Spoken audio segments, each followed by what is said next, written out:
Olá, seja muito bem-vindo a mais uma edição do programa Sala de Visitas, que hoje vai falar da imigração de mulheres em São Paulo.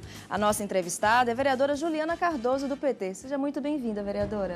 Muito obrigado por estar aqui mais no programa, para a gente poder bater um papo sobre a questão do parto humanizado e a humanização do parto.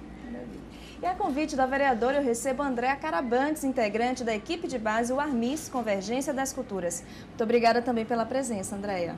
Obrigada pelo convite, a vereadora, por dar a oportunidade para a gente falar dos nossos temas aqui. Maravilha. Bom, para a gente começar o nosso bate-papo, gostaria de conhecer um pouco mais sobre a sua história. Você é chilena, há 6 anos mora no Brasil. Por que decidiu vir para o Brasil? Na verdade, eu conheci meu marido, ele é brasileiro. Eu morava na Argentina, eu já era imigrante e aí eu conheci, a gente combinou. Parece que para mim era mais fácil vir do que para ele sair. Então a gente ficou uma história bem típica, eu acho. Assim, e essa mudança foi tranquila? Você passou por alguma dificuldade específica? Teve as dificuldades da língua também, é uma cidade muito grande, eu sou de Santiago, e mesmo Buenos Aires sendo uma cidade grande, aqui é ainda maior. Então é uma escala assim, eu fiquei apavorada a primeira vez que fui no metrô às 5 da tarde, eu não acreditava que tinha tanta gente. E tem problemas assim também burocráticos, documentos, tudo isso foi meio difícil, mas não teve muito mais assim, no meu caso. Vereadora, que fenômeno é esse que passa o Brasil, especialmente a cidade de São Paulo, que recebe tantos imigrantes? Na verdade, São Paulo bom, Brasil, né? Mas São Paulo especificamente, ela recebe todos os imigrantes de toda a parte do Brasil, né? Em especial, quando a gente começou, né, aqui a gente tinha muito povo nordestino e aí você foi também se organizando com outras imigrantes de outros países. Então, São Paulo, ele traz muitas pessoas que vêm, muitas vezes à procura de trabalho, de emprego, de uma qualidade de vida melhor. Outros vêm fugindo mesmo da morte, né, dependendo do país. Então, a São Paulo acolhe todo mundo, né? Aqui a gente tem diferente de outros estados do Brasil, a gente tem uma recepção muito boa em determinados espaços para os imigrantes. Claro, a gente tem ainda muita dificuldade de outras pessoas que acharem que não precisa vir, não tem que vir, dificulta, tem preconceito. Mas tudo isso a gente vai transformando em luta e a gente acolhendo todo mundo de uma certa forma. É isso, Andréa? É que, na verdade, tem melhorado bastante. A gente percebe que, por exemplo, os trâmites na Polícia Federal, que é a primeira coisa que você enfrenta quando chega, tem sigilo. Eu cheguei bem no momento que teve uma anistia, então meu documento demorou 2 anos para sair, por exemplo. Mas agora é bem mais rápido. Também com o governo municipal agora tem um pouco mais de estrutura, mas também a gente entende que tem uma quantidade de imigração que é muito grande. E, mesmo assim, o Brasil é um país que abre, tenta acolher, isso a gente valora muito. E é sobre as políticas públicas, vereadora? Existem políticas públicas voltadas para os imigrantes aqui na cidade de São Paulo? Então, com essa nova estruturação da Secretaria de Direitos Humanos, você tem uma coordenadoria específica que trabalha com a questão dos migrantes e imigrantes da cidade. E você tem muitas não, mas você tem algumas entidades sociais que também fazem algum trabalho para poder ter o acolhimento, né? E isso vai ajudando você a estar buscando políticas públicas, né, para poder atender e qualificar e organizar essas pessoas no mercado, não só de trabalho, mas a língua, mas também a organização da escola. O que a gente tem de dificuldade hoje? Muitas vezes a cultura deles é muito diferente em alguns aspectos da cultura de São Paulo.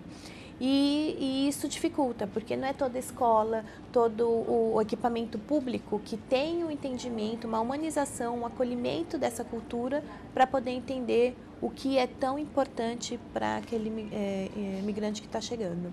E é nesse sentido que acabam surgindo organizações como a UARMS, que você faz parte, né, André? Fala um pouquinho sobre o objetivo da UARMS para a gente. Bom, a gente é um grupo de mulheres imigrantes. Também a gente trabalha, tem brasileiras no grupo, a gente não é fechado.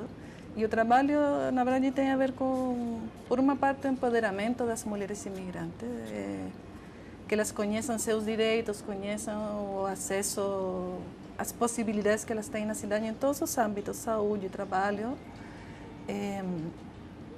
Também a gente trabalha muito o tema assim, do parto humanizado nas mulheres imigrantes, do acesso aos equipamentos públicos, pré-natal. Mas é isso, na verdade, o tema mais específico é o tema das mulheres, os problemas das mulheres imigrantes, e a gente trabalha com as mulheres, principalmente. E a gente poderia falar de principais problemas, principais temas levados pelas mulheres imigrantes até o Armos, por exemplo, já que é o seu reduto, onde você está recebendo essas pessoas, está conversando? Teria esses principais problemas? Principais queixas, a gente poderia levantar? Que tem, assim, meio que tudo englobado pelo machismo. Assim, as mulheres imigrantes sofrem também muito com o machismo porque elas ficam mais invisíveis dentro da migração. Os imigrantes já são invisíveis, as mulheres ficamos ainda mais, e os problemas das mulheres ficam ainda mais escondidos.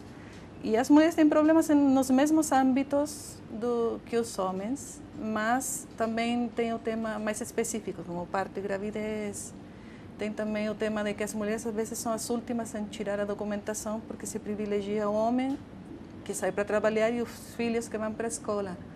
E às vezes a mulher fica muito dentro, pelo mesmo, fica dentro da comunidade e demora mais para aprender a língua, ou às vezes nem aprendem.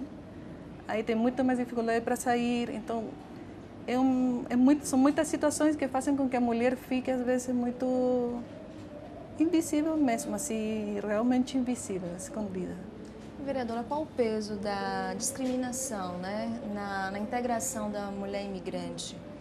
É muitos, né, assim, porque começa a questão do parto, né, as mulheres, elas têm a própria cultura de você ter o parto, e normalmente é um parto normal, é o tempo do corpo da mulher, o tempo do bebê. E aqui na cidade de São Paulo, a gente tem né, a cesárea e uma epidemia, né? Tanto que a gente não consegue, dentro das organizações de potencial que você tem que ter cesárea, tanto de cesárea você ultrapassa, porque a gente vê que os hospitais, eles não são voltados para a questão do parto natural. E você tem também, muitas vezes, a cultura de você ter a organização de você tomar, por exemplo, chás, né? Tem a questão da placenta, tem toda uma forma de um parto que, para essas mulheres, é uma cultura e uma cultura importante, e muitas vezes até, acho que religiosa, né? Em algum determinados pontos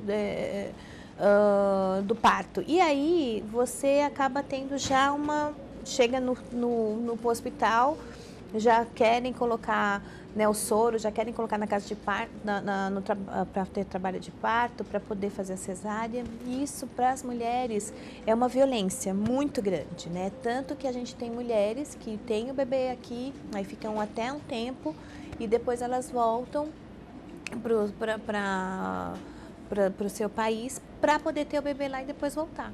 Porque elas precisam ter essa organização. Quem tem recurso financeiro para isso, né? Porque não são todas. Quem não tem, elas ficam brigando o tempo todo com o médico, a equipe, para poder conseguir ter o seu parto normal. Então, isso é uma dificuldade que a gente tem, que é impressionante. É impressionante e as mulheres sofrem muito com isso. A questão de documentação, isso e o machismo predomina, é fato, né? Tanto que elas acabam tendo muitas vezes, elas nem percebem que é tanto machismo, que às vezes elas, não, vamos resolver de todo mundo e depois se der, né, a gente faz. E aí você tem entidades como essa que possam puxar os direitos, né, tentar trabalhar a língua, para que a mulher também tenha uma autonomia, né, na cidade. Esses assuntos fizeram parte das reivindicações da 9ª edição da Marcha dos e das Imigrantes, que aconteceu recentemente, Andréa. O que é que foi levado às ruas? Na verdade, a gente organizou em conjunto com outras organizações de mulheres à frente de mulheres imigrantes, um bloco dentro da marcha, porque a gente percebeu a necessidade de levantar as demandas específicas, todas essas coisas que a gente já falou um pouco, para fora e também para dentro da comunidade imigrante. Porque mesmo dentro da comunidade imigrante, o tema da mulher não era muito trabalhado, específico da mulher, os problemas específicos. E a gente sentiu que era muito importante mostrar-nos organizadas, que nós temos voz e que nós podemos nos organizar e colocar nossas demandas e ver que os companheiros vão com a gente, assim. Então, a ideia do bloco foi essa, fazer barulho, ser colorida, levar a coisa cultural também, porque a gente também na Guarmis tenta muito colocar a coisa de que o imigrante é um aporte. Então, eu como chilena tenho meus aportes para fazer aqui. Eu não quero impor minha cultura, mas também não quero apagar o que me faz diferente, e eu quero ter a possibilidade, por exemplo, de passar isso para o meu filho. Eu tenho um filho de 3 anos. Então, essas coisas para a gente são muito importantes, e na marcha também a gente queria mostrar a diversidade de mulheres que tem nessa cidade, e que estamos todas organizando, aos pouquinhos vamos tentando ser mais, assim, mas foi isso, mais ou menos. Vereadora Juliana, qual a importância da realização dessas mobilizações, dessas manifestações? Na verdade, eu sempre acredito na mobilização, na organização do povo, né? A gente não consegue políticas públicas voltadas e olhadas para determinado tema se não tiver um movimento. Então, a marcha, eles estão todo ano, né? Estão com tema. Eu achei o bloco fantástico, né? Eu participei, né, do bloco das mulheres, e elas se organizaram bem, foram para a rua, fizeram um hino, né, falando da questão das mulheres migrantes, e é dessa forma que a gente vai ocupando os espaços, é dessa forma que a gente vai entrando no poder público, é dessa forma que a gente vai entrando na sociedade, dizendo que nós temos direitos sim, e direitos e que não precisa ter fronteiras, né? O ideal era não existir fronteiras para nenhum dos países, né? Que a gente tivesse um acolhimento de direitos humanos voltado não só para as mulheres, mas para um povo, né? A gente tem visto ultimamente o que tem acontecido com o povo por conta das guerras, né? A gente tem visto cenas lamentáveis, né? Na televisão. E isso machuca muito a gente, né? E o povo brasileiro é um povo muito acolhedor. Existe preconceito? Tem, existe. Isso, né, infelizmente, é cultural. Mas, mesmo assim, entre todos os países, a gente ainda consegue ser um povo acolhedor na dificuldade. Então, a marcha vem para isso, para poder dizer que eles estão aqui, têm direito, sim, e querem ocupar os espaços, sim. Muito obrigada, vereadora. Chegamos ao final do primeiro bloco. Queria agradecer muito a sua presença, André, e pedir que você deixe uma mensagem para os imigrantes, para os paulistanos que recebem tantos imigrantes. Na verdade, a gente assim, gostaria de ter mais mulheres organizadas, com a gente ou sem a gente, mais organizadas, levantando suas demandas. E para as pessoas, não sei, a gente agradece, a gente é bem acolhido aqui. E acho que é isso, assim, não saberia o que pedir para as pessoas, mas aceitar a diversidade. Eu acho que a convergência das culturas é uma coisa que para a gente é muito importante. Ok, muito obrigada. Vamos para um rápido intervalo e voltamos daqui a pouco com mais Sala de Visitas. Hoje falando de imigração e violência obstétrica. Até já!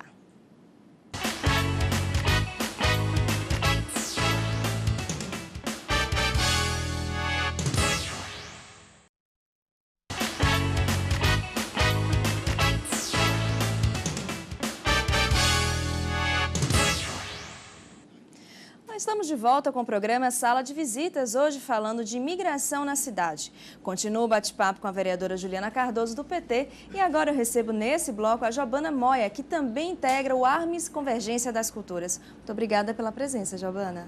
Obrigada pelo convite, também obrigada à vereadora Juliana Cardoso por convidar-nos. Bom, no primeiro bloco a gente recebeu a Andrea, que é chilena e há 6 anos mora aqui no Brasil, e agora uma boliviana. Quero saber um pouco da sua história também. Por que você veio para o Brasil? Acho que é similar ao caso de Andrea. Eu sou ativista do movimento humanista e em um evento no Chile conheci um brasileiro, ativista também do movimento humanista, e aí casei com ele e vim morar aqui. Então, eu vim aqui porque me casei com um brasileiro, na realidade. Me explica um pouco o que vem a ser o movimento humanista. O movimento humanista é um movimento mundial de voluntários que promovem a não violência ativa e a não discriminação. O fundador foi o argentino Mario Rodríguez Cobo, Silo, que tem vários escritos sobre a metodologia da não violência ativa e que propõe uma transformação pessoal através da transformação social. Então, à medida que você vai ajudando no social, você também se transforma pessoalmente. Porque muitas pessoas falam, eu não posso ajudar alguém nesse momento porque minha vida está muito ruim. Mas se você vai ajudando a outro, você se fortalece para ajudar. E tem uma regra de ouro que é tratar os demais como você gostaria de ser tratado. É ideológico, promove a liberdade de ideias e crenças. E em todo o mundo se manifesta em diferentes frentes. Então tem convergência das culturas, que em Europa trabalha mais em tema da migração. Aqui na América trabalhava mais em Argentina, Bolívia, o tema dos povos indígenas. E agora nós estamos com o tema de migrações. Tem a comunidade para desenvolvimento humano, que trabalha o tema da educação e não violência. Mundo sem guerras, que agora na Europa está com o tema do desarme nuclear. Centro de Estudos Humanistas, que são mais estudos acadêmicos sobre a não violência em vários âmbitos. Tem o Partido Humanista também, que é um frente que em alguns países tentou legalizar-se. Tem presença com uma agência internacional de notícias, de todos voluntários, que o que tentam é levar notícias de paz e não violência através do mundo. E isso é todo voluntário, ninguém é pago, autogestionado. Em várias partes do mundo tem parques de estudo e reflexão sobre a não violência. Aqui em São Paulo tem um em Cotia. E nós mesmos já fizemos atividades aí. Qualquer pessoa que queira aprofundar na não violência e não discriminação pode ir a esses espaços, que são gratuitos, né? É uma agenda muito grande. Eu queria saber se a questão do parto humanizado, do parto andino, também faz parte dos conceitos divulgados por vocês. Então, nós estamos trabalhando muito o tema do parto andino. Por quê? Porque, como a vereadora falou, tem violência obstétrica, que no caso das mulheres imigrantes se agrava por el tema cultural, porque o parto e as costumbres andinas têm esse corte intercultural, né? Então, o tema da placenta, por exemplo, para os andinos é importante que entreguem a placenta para nós, para plantar no quintal, no umbral da porta, que tem um significado dependendo da região, de poder comer, beber durante o parto, que tua família esteja em torno.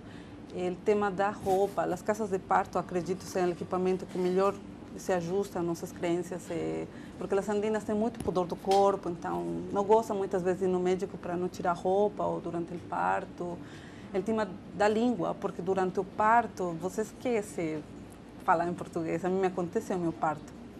E a parteira para mim falava pendura, pendura, eu não sabia o que estava falando. Aí tinha uma amiga que falava espanhol e falava, não, você tem que ser assegura-te o braço. Então, por exemplo, um equipamento que não tenha pessoal capacitado, pelo menos para entender outra língua, complica muito. Não? O parto andino además tem essa conotação de lo sagrado, sabes? Dessa cosmovisão, que nós entendemos a interculturalidade como algo que é uma essência nossa. E que no parto, que é um momento tão importante para as mulheres, que não se respeitem alguns costumes, é muito violentos e muito forte para nós, tanto que muitas mulheres bolivianas vão grávidas de ônibus com 8 meses para a Bolívia para ter seus filhos lá, para não ter uma cesárea aqui. Ou ficam assegurando assim para falar, chego e já me fazem o parto normal, porque elas chegam e falam, você é baixinha, não vai poder ter este filho. E fazem cesárea sem consultar. Tem mulheres que acordaram entrando num parto normal com uma cicatriz de cesárea, que não pediram autorização. Então, parto andino o que busca aportar aqui na cidade seria esses conhecimentos da interculturalidade, dessa migração que você tem na cidade. Por que, vereadora, a cesárea é tão difundida? Olha, a gente tem a questão você ter cesárea significa que você tem mais custos, significa que você ganha mais tempo, né? Então a indústria, vamos dizer assim, das cesáreas, elas predominam, né? Infelizmente. E a gente tem um trabalho, dos 2 mandatos que eu tive aqui na casa, eu trabalhei muito com o tema para a gente poder ter, como por exemplo, casas de parto humanizado, o projeto de lei que a gente fez, foi sancionado pelo prefeito. A última agora, recentemente, a gente teve um avanço do governo Fernando Haddad, que fez o 2º convênio da Casas de Parto, que é lá na região da Zona Sul, que é a Casa de Parto Casa Ângela.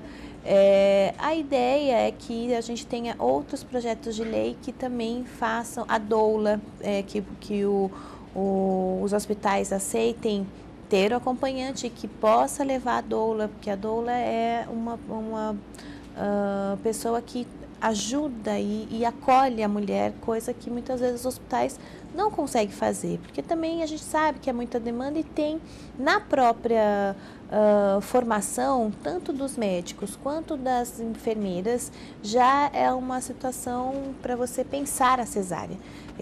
É muito pouco que você já tem na grade curricular que você humaniza o parto, né?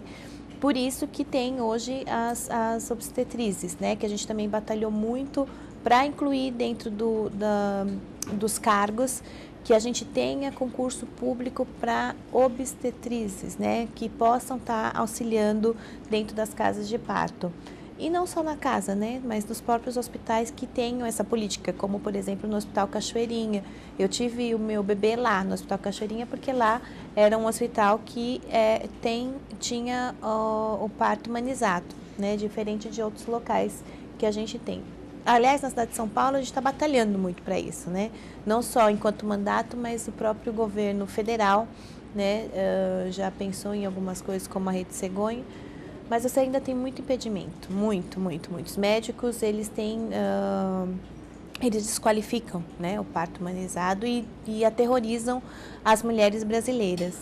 Quem dirá, então, as mulheres imigrantes e qual é a diferença, na minha opinião, das imigrantes? Que elas lutam para poder ter o parto normal. Elas lutam, elas brigam, elas fazem para que tenha. Porém, muitas vezes, esse enfrentamento, você tem uma dificuldade com a equipe dos médicos, que aí vão, né, colocando a mulher tendo essa violência obstétrica.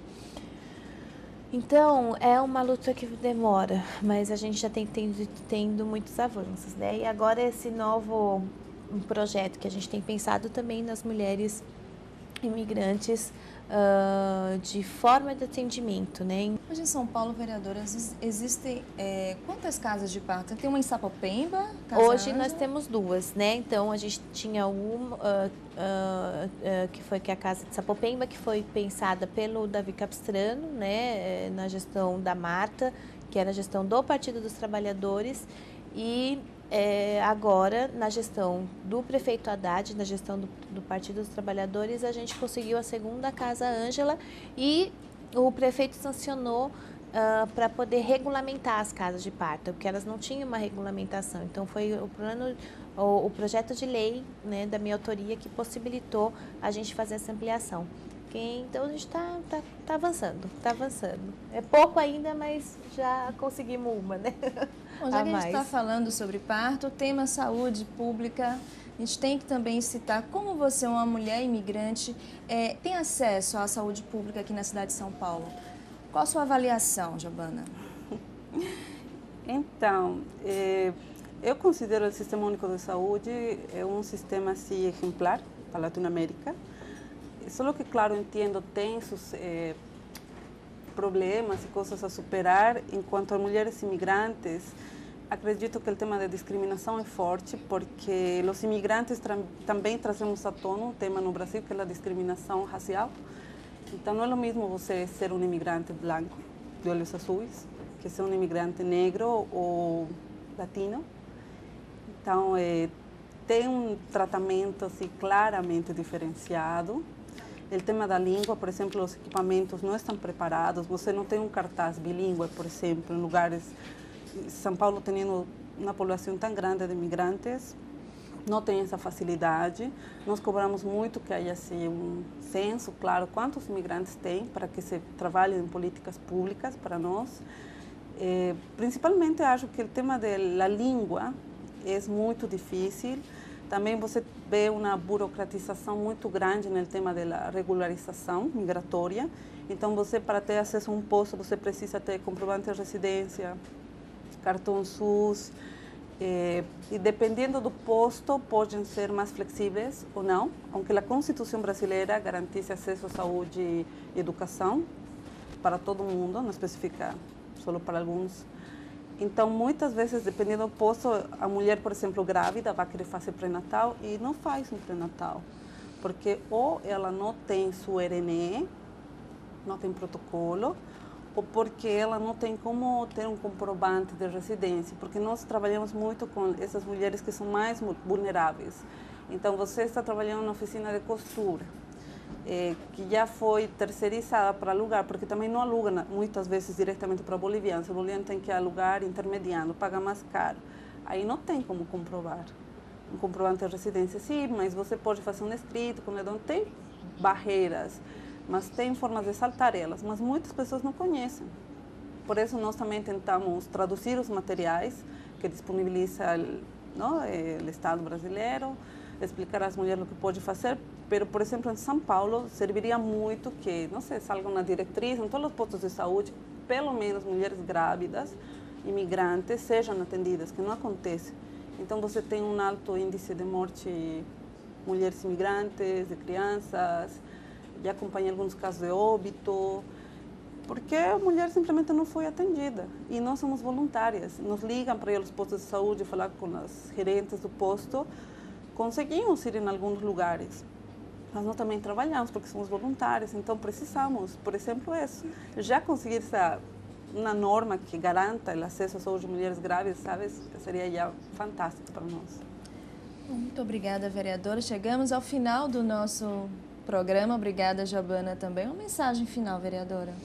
Que as mulheres não tenham medo de ter parto natural, parto normal. Não deixe ficar somente sendo influenciada pela essa indústria da cesárea. Procure, né, pesquise, converse. A gente hoje tem uma frente muito grande da questão dos partos humanizados. Tem mulheres que estão, que infelizmente ainda não conseguiu ter acesso, mas tem mulheres que têm parto domiciliar. Hoje até os países, né, de primeiro mundo acreditam muito nessa questão do parto natural, normal, humanizado. Então procurem, não se deixem levar só pela indústria da cesárea. E eu agradeço mais uma vez esse programa, a sala de visita, meus convidados, porque a gente vai usando esse instrumento para poder passar informação. Bom, Jabana, mais uma vez obrigada. Deixa um site da Armes para quem quiser conhecer mais o trabalho da organização. O site é www.armes.org. Pode entrar em contato conosco. Okay, muito obrigada. E obrigada a você também que acompanhou mais uma edição do Sala de Visitas. Voltamos na próxima semana. TV Câmara São Paulo, informação para a cidadania.